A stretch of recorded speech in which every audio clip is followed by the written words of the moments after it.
Good morning children, welcome back.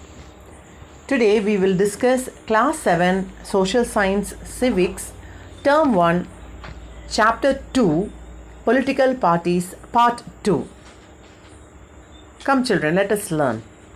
Before going into today's session, let us have a recap of what we learned in the last one.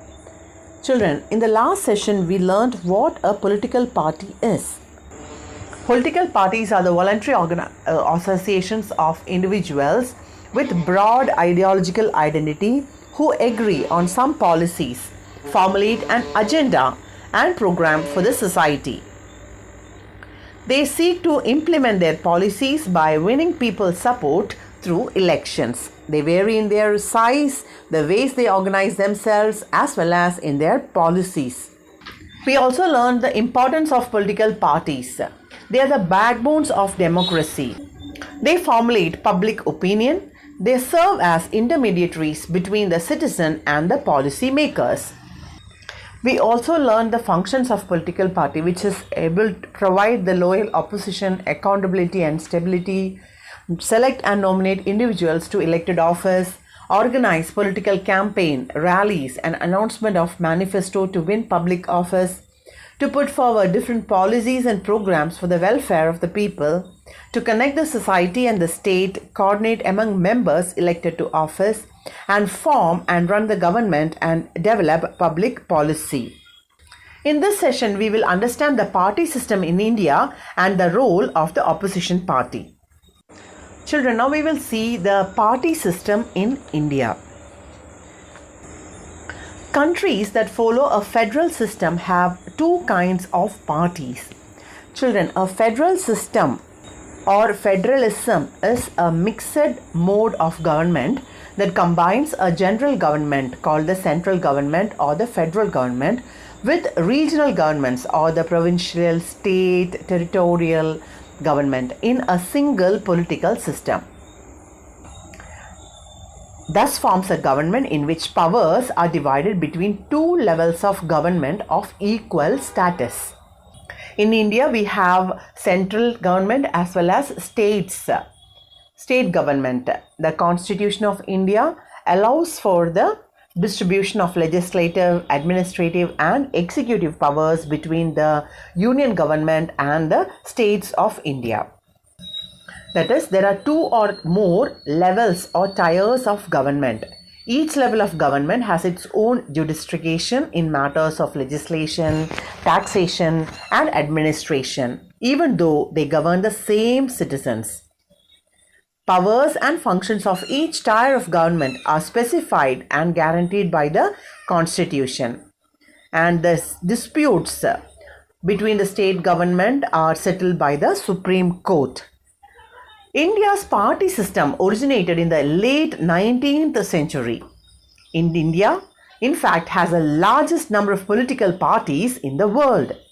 As per the latest publication from the Election Commission of India, in India there are registered parties number up to 2,598 with 8 national parties, 52 state parties and 2,538 unrecognized parties. In India, we find the existence of political parties at 3 levels. There are 3 levels of political parties in India. In India, we have national parties, regional parties and registered but unrecognized parties or independent candidates. We have national parties, regional parties and registered but unrecognized parties. Children, I told you earlier there are 8 national parties, 52 state parties and 2,538 unrecognized parties. That is, the total number of parties in India is 2,598 as per the Election Commission of India. And every party in the country has to register with the Election Commission. They have to get their registration done in the Election Commission. On the picture you can find Mr. Rajiv Kumar, the present Election Commissioner of India. Now we will learn about the Election Commission. It is a statutory body. statutory body. STATUTORY, statutory body.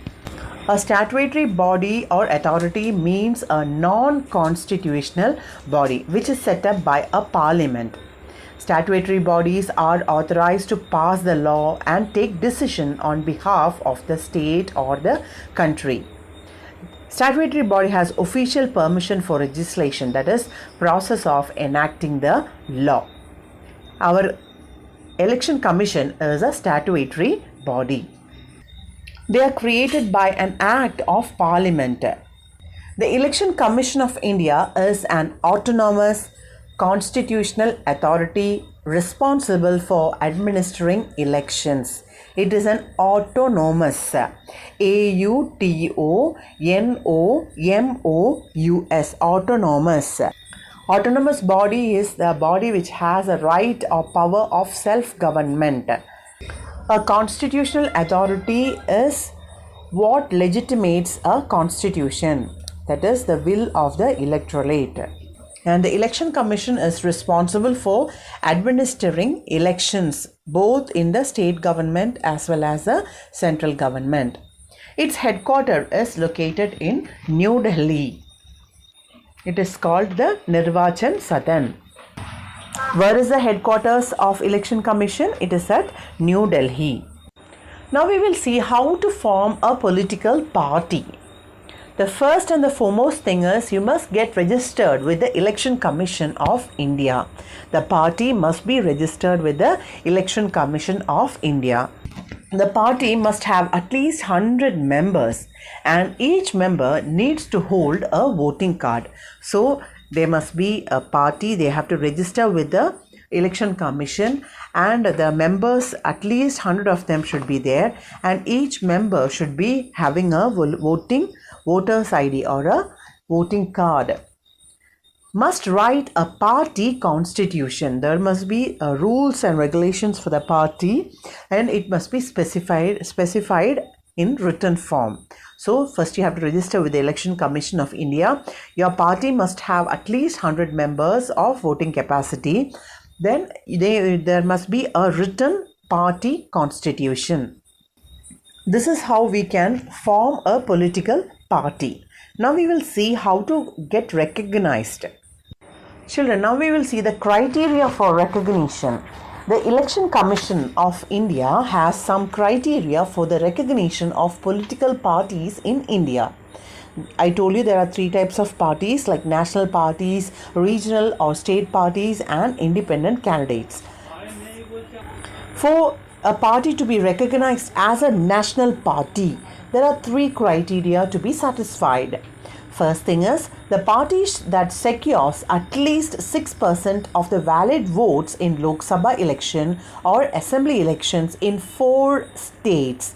So at least in 4 states, the party should have secured at least a percent of 6% of valid votes. Then next one is, they must win 4 seats in Lok Sabha from any state or states. So they have to win 4 seats in the Lok Sabha. They have to win 2% of seats in Lok Sabha from at least 3 different states in the latest general election. So 3 criteria are there. First one, the party should have secured 6% of the valid votes in Lok Sabha election or assembly elections in 4 states. They must win 4 seats in Lok Sabha from any state or states. They have to win 2% of seats in Lok Sabha from at least 3 different states in the latest general elections. That is the case for the national party. Now we will see what is the criteria for the regional or the state party. The first one is parties that secures at least 6% of the valid votes in the state legislative assembly election. Second one is they must win 1 Lok Sabha seat for every 25 seats or at least 2 seats in the legislative assembly. They need to win a minimum of 3% of total number of seats in the legislative assembly. If these 3 conditions are satisfied, then that party can be recognized as a regional party. Then you have another party, that is the independent candidates. A candidate who wishes to contest in either of the parliamentary, state assembly, but does not have an affiliation with the other parties may contest the election as an independent candidate. Even if you don't belong to a national party or a state party, still you want to contest in an election, you can contest in an election as an independent candidate. Now we will see about the recognized parties. Parties that fulfill these criteria are called as recognized parties.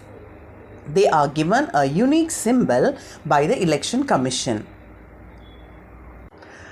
A registered but not recognized party cannot contest election on its own symbol. This party has to choose one symbol from free symbol poll panel announced by the Election Commission. Children, the symbols of various political parties in the national level as well as our state, Tamil Nadu, is given there. You can see. By seeing the symbol itself, you can identify the party. Correct, no? So each of the recognized party will have their own unique symbol, and that unique symbol will be the symbol on which they are contesting the election throughout the India. Now we will see about the majority party. The political party whose number of candidates elected is more than others is called the majority party. The party which wins more number of candidates than the other party is called as a majority party. They form and runs the government. The majority party is the one who will run the government. In center we have the BJP now, and in our state level Tamil Nadu we are having the AIADMK party. They select and appoint their ministers to run the government.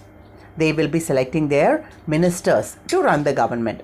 They play a decisive role in making laws for the country. So they only decide what are the rules or laws of the country to be. In the picture you can find the election analysis of 2019 election with the NDA scoring of 542 seats.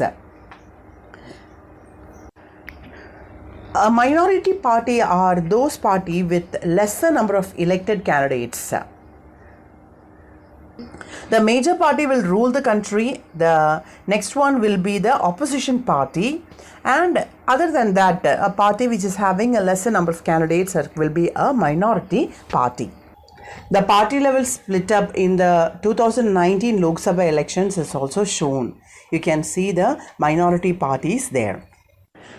An opposition party is a party that gets the second largest number of seats next to the majority party in election. An effective opposition is very, very essential for the successful operation of the democracy. They are as important as that of a ruling party. They check the autocratic tendencies of the ruling party. The opposition's main role is to question the government of the day and hold them accountable to the public. That is, check the excesses of the ruling or dominant party and not to be totally antagonistic. It is sometimes called the alternative government because it could form the government if it has to win the support of the majority of members. Children, an opposition party has got a major role to play. They do the constructive criticism of the government, putting restrictions of arbitrariness of ruling party, safeguarding the liberty and right of people, preparation to form the government, and the expression of public opinion. So that is, they critically examine the policies and bills introduced by the government. They will examine the policies and the various bills that are introduced by the government. Children, a bill is a legislative proposal brought before the either house of the parliament is in the form of a bill. It is a draft of a legislative proposal which, when passed by both the houses of parliament and attested by the president, becomes an act of parliament. The latest act being the CAA, Citizen Amendment Act, in 2019, passed by the Parliament of India on the 11th December 2019. The opposition party raises their voice on the failures and wrong policies. They will have a protest on their failures and wrong policies of the government. They highlight the important issues which are not acted upon by the government. They will also address the important issues on which the government has not taken any measures. The leader of the opposition party enjoys a rank of a cabinet minister. So he is having the rank as that of a cabinet minister. A cabinet minister is the one who is directing government policies and making decisions about national issues. He discusses current national problems and how these can be solved, like presenting bills, proposed laws from their government departments. So the leader of the opposition enjoys the rank of a cabinet minister. Now we will learn about the coalition government. Coalition government. C-O-A-L-I-T-I-O-N. Coalition government. In a multi-party system, a single party sometimes may not secure the majority required to form the government. That is, many parties are contesting in the elections and neither of them will get a majority to rule to form the government. In such a case, some parties join together to form the government. So one or two parties may form a joint government. They will combine together and they will formulate some rules and sharing, and they will join and form a government. Such government is called a coalition government. There you can see in the picture, party 1, party 2, party 3 is there. So none of them are getting majority. So two parties combined is getting a majority. They will form a government, and such government is called as a coalition government. Children, since independence, Congress party ruled the India. After the infamous emergency of 1975, the first ever coalition government under the prime ministership of Morarji Desai of Janata Party, which was also the first non-Congress national government. It was in power from March 1977 to July 1979. As the popularity declined, Morarji Desai had to resign and Charan Singh succeeded Desai. But due to lack of support, it did not complete its 5-year term. In the general elections of 1989, again a coalition government was built under the National Front, which lasted until 1991.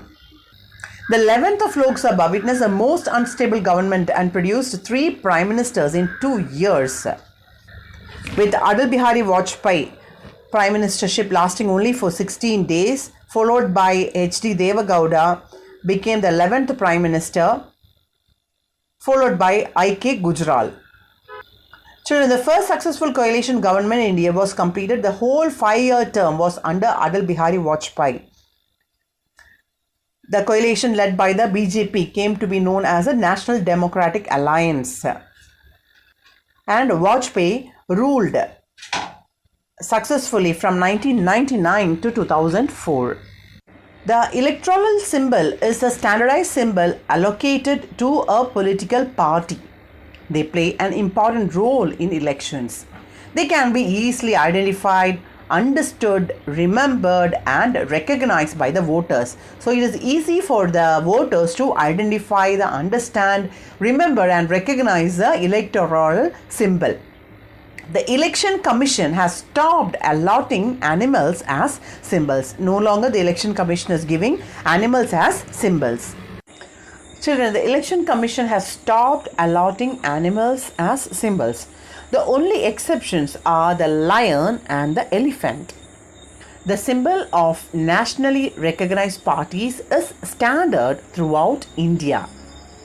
That is, once a national party has selected a symbol, it is nationally available for all the candidates who are contesting. That symbol is available for them throughout India. That symbol will not be allotted to any other party or individual. The symbols are used by parties in their campaigning as well as printed on ballot papers where the voter must make a mark to vote for the party. One of their purpose is to facilitate voting by illiterate people who cannot read parties' names on the ballot papers. On the picture you can find the election commission symbols of the national parties of India. You can find the lotus which is allotted for the BJP and the hand symbol which is a symbol for the Congress. The lotus symbolizes the parties linked to the Hinduism. It is also the national flower of India, right?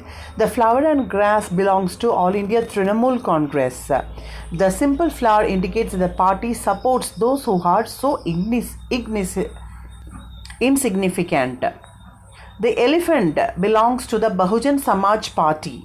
It represents the strength of the minority Dalit community. The Communist Party of India, CPI, has an ears of corn and sickle. The Communist Party of India, Marxist, has hammer and sickle and a star. The symbol of hammer and sickle is also replicated by other left-wing parties of India. The National People's Party is using book as a symbol. It denotes only literacy and education can empower the weaker sections of society. Those are the symbols of the national parties in India. Not only the national parties, children, even the state parties are allotted certain symbols that no other party can use in that particular state, but which different parties in different states can use the same symbol. For example, the Shiva Sena in Maharashtra uses the bow and arrow. The same thing is used by the Jharkhand Mukti Morcha in Jharkhand. They also use the same symbol, bow and arrow. That is allowed because it is two different states. Both national and regional parties trigger the growth of nation and work for the welfare of the people. Whether it is a national party or a regional party, both of the parties work for the nation, growth of the nation, as well as for the welfare of the people. That will be the main agenda in their manifestos. You can also find the electoral symbols used by the AIDMK. You can also find the various electoral symbols used by the parties, regional parties in Tamil Nadu, as well as the murals, that is the wall paintings of different party symbols in different parts of the country. We will differentiate between a national party and a regional or a state party. National parties are political parties which participate in different elections all over India. A regional party are political parties which participate in different elections but only within one state. A national party should be strong enough in at least 4 states. A regional party should be strong enough in at least 1 or 2 states. A national party has an exclusive symbol throughout the country. A regional party symbol is reserved for it in that particular state in which it is recognized. But the same symbol can be allotted to different parties in different states. For example, the bow and arrow used by Shiva Sena and Jharkhand Mukti Morcha. It resolves national and international issues. The national party will resolve state, national as well as international issues, whereas a regional party will promote regional and state interest. You can say national parties are BJP and Congress and Bahujan Samaj Party, etc. Regional party is our AIDMK, DMK, etc. Let us have a summary of the lesson. Modern age is an age of mass society and of large population, and party system is a modern phenomenon. A group of people with broad common interest who organize to win elections, control government and thereby influence government policies. There are 3 major types of party system: single party system, bi-party system and multi-party system. In India, we have multi-party system. Individual citizens who are not members of a party may also be elected. They are known as independents. The Election Commission of India is responsible for free and fair elections in India. Let us learn the glossary, children. The first word is democracy. DEMOCRACY. Democracy is the government by the people. Government by the people is called as democracy. Next one is election manifesto. MANIFESTO. Manifesto. It is a public declaration of policies and aims by political parties. Next one is opposition party. OPPOSITION. Opposition party. A party opposing to the other parties. It is usually the second strongest in the election. Federal system. FEDERAL. Federal system. A system of government in which several states form a unity but remain independent in internal affairs. India follows a federal system with a state government as well as a central government. Next one is the Election Commission. It is a body for implementation of election procedures. It is in charge of conduction of elections in India, both state level as well as in the central elections. A cabinet minister. CABINET. Cabinet. MINISTER. Cabinet minister is a member of a parliament or a legislative assembly cabinet. Electoral symbols. ELECTORAL. Electoral symbols. It is a symbols allocated to a particular political party. With that, we wind up today's session, my dear children. Thank you for watching the class. The following class, we will be doing the evaluation, that is a book back exercises of this lesson. Stay tuned. Thank you. Bye. Take care.